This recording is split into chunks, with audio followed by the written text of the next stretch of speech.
বাংলাদেশের 9.5 মাস অতিবাহিত হলো, এখনো সংস্কার সংস্কার সংস্কার সংস্কার। তখনকার চিফ জাস্টিস অন্তর্বর্তীকালীন তত্ত্বাবধায়ক সরকার প্রধান থেকে 3 মাসের মধ্যে সকল সংস্কার করে নির্বাচন উপহার দিয়েছে, সেটা আপনার মনে নেই? আপনাকে কেন 9.5 মাস অতিবাহিত করতে হবে? কেন বাংলাদেশ জাতীয়তাবাদী দলের সিনিয়র লিডাররা সালাউদ্দিন, আব্বাস, গয়সর, ডক্টর কুশল হোসেন, মঈন খান, নজরুল ইসলাম খান, আমাদের দলের যে প্রতিনিধি প্রত্যেক দিন রিজভী আহমদ সাহেব বলতে হবে নির্বাচনের কথা? আপনার কি মনে পড়ে না শাহাবুদ্দিন কি ছিলেন? তখনকার চিফ জাস্টিস শাহাবুদ্দিনের কথা আপনার মনে নাই? তখনকার চিফ জাস্টিস অন্তর্বর্তীকালীন তত্ত্বাবধায়ক সরকার প্রধান থেকে 3 মাসের মধ্যে সকল সংস্কার করে নির্বাচন উপহার দিয়েছে, সেটা আপনার মনে নেই?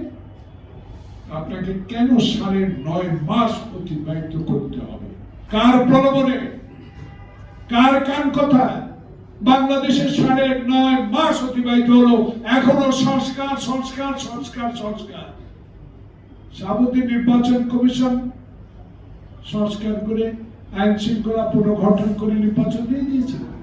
সেখানে বাংলাদেশে রশি টানিয়ে ভোট করার পর বাংলাদেশে জিয়ার আদর্শের দল বিএনপি, বেগম খালেদা জিয়া প্রধানমন্ত্রী হয়েছে। আজকে আপনিও পড়তেন, শুধু নির্বাচন কমিশনটা হওয়ার পরে